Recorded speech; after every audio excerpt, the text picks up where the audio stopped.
When I was younger, each summer and almost every New Year, my family would pack the car and go on a road trip to visit family in Mexico. We never had any problems until one particular trip when I was 8. Like every road trip before, we left our home in North Texas around 6 p.m. in order to reach our destination the next morning, so around 2 a.m. We crossed into Mexico, and that's when things got weird. When you're on the only stretch of highway in the middle of the desert, you don't tend to freak out about having the same car behind you for miles. It was practically pitch black outside our car windows, the only visible shapes being the dotted stars and the eerie silhouettes of the cacti. We'd been in Mexico for about an hour and still had a few more to drive, and I remember sleeping, but still being semi-conscious of what was going on around me because I didn't have the skill to really fall asleep in the car. So when my mother suddenly spoke my dad's name, I heard her. "Miguel, that car behind us. It's been behind us since we left Laredo." My dad peeked at the car, shrugged off my mom's tension. A lot of cars use this road. He's probably going to Reynosa or another city, and he left it at that. Despite his sureness, my mom kept a wary eye of the car behind us. By this time, my siblings and I were hyper aware of the car and entertained ourselves with watching the car through the gaps in the luggage that blocked the rear window. We got tired pretty quick. "He's getting closer," my mom noted, and we turned to watch as the car inched closer and closer to ours. "He's too close, Miguel." And she was right. By this time, the car was practically pressed against the rear of our car, and on a lonely stretch of highway, in the middle of nowhere, with another few hours until daylight, it was downright scary. We couldn't do much. My dad didn't slow down, didn't stop, and he didn't speed away either. He just drove, and the car followed. The next 30 minutes were some of the most tense we had ever experienced. The car would ease off sometimes, only to press his blinding headlights against our rear once more, like he knew he was freaking us out and enjoying it. It was during one of the periods that the car had pulled away that my mom spotted a police car up ahead, parked on the side of the road, and she didn't miss a beat. "Pull over, right in front of the police. Pull over, right now, Miguel." And he did, and the car kept driving. I wonder how confused the policeman must have been as he watched my dad park our car right in front of him. The policeman came over and asked us what was wrong, and my mother urgently told him everything. The car, the way it followed us, and taunted us.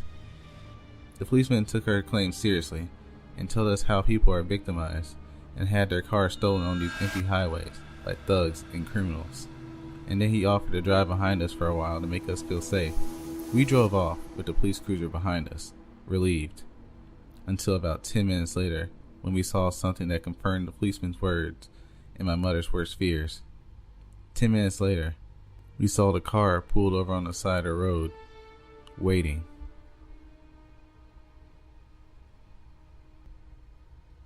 It never really crossed my mind that this could constitute as a let's not meet scenario, until just a minute ago when I was browsing this sub and realized this encounter had a lot of similarities with the post here.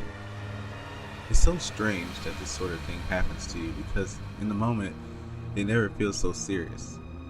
Hindsight is 20/20, right? Anyway, I'm living in Japan right now, and my family met me in South Korea last month for a vacation. I've lived in Japan for 3 years now, and this was my second time visiting Seoul. But this time, I found myself in such a bizarre situation there.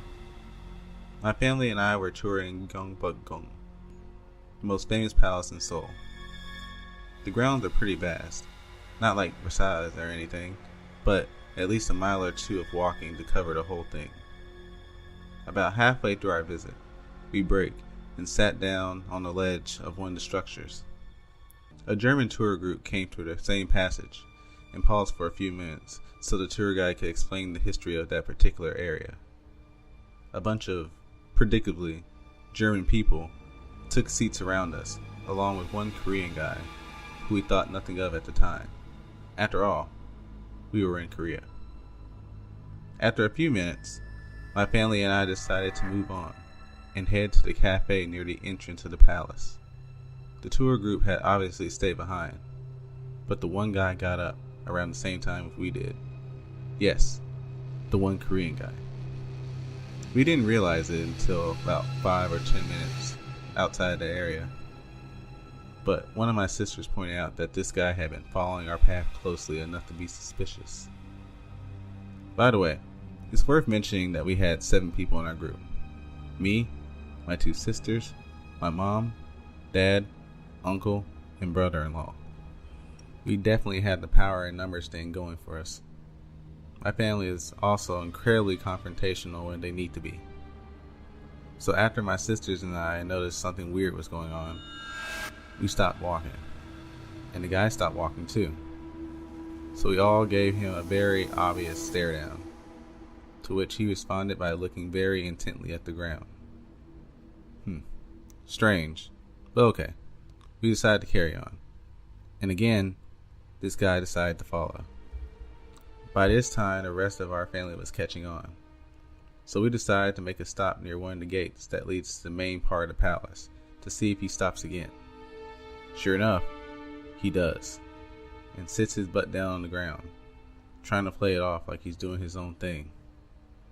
We give it another minute or two to look like we're having a conversation before moving along again.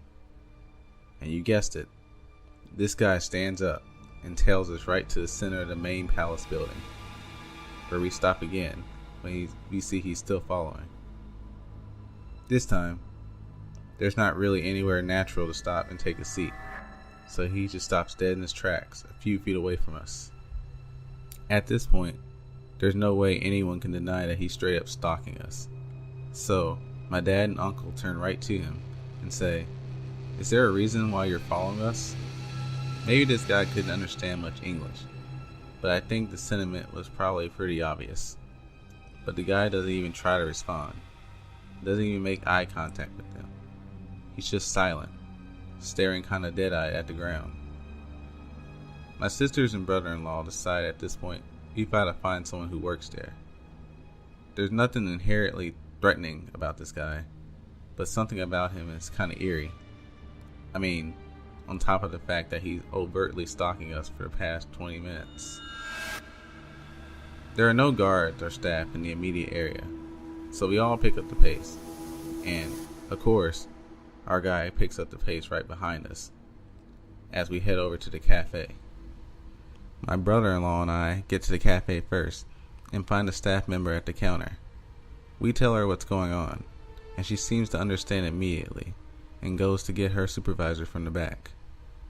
By the time the staff member and her supervisor come back out, our boy is in the cafe.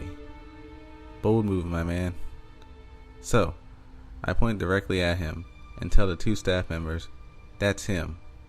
Our guy, again, doesn't make any eye contact whatsoever, but obviously knows the jig is up.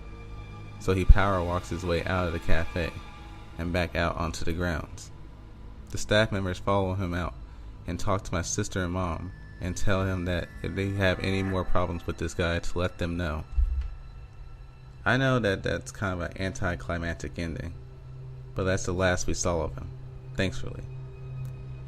The reaction of the staff kind of made me wonder if this guy had a habit of stalking tourists on the palace grounds. We realized after the fact that he must have been tagging along with the German tour group beforehand. Maybe he thought we were a tour group he could blend in with. But while 7 people is a large number, it's definitely not large enough to go unnoticed, especially when we're a family who's going to question a sudden new member.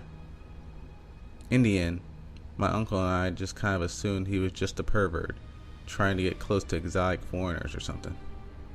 I've been stalked in Japan in similar ways before, and my uncle, who also lives in Asia, said similar things happen to women where he lives, but never in a group setting like this. I guess we'll never know this man's true intentions, but I'm glad we never crossed paths again during the rest of our stay in Seoul.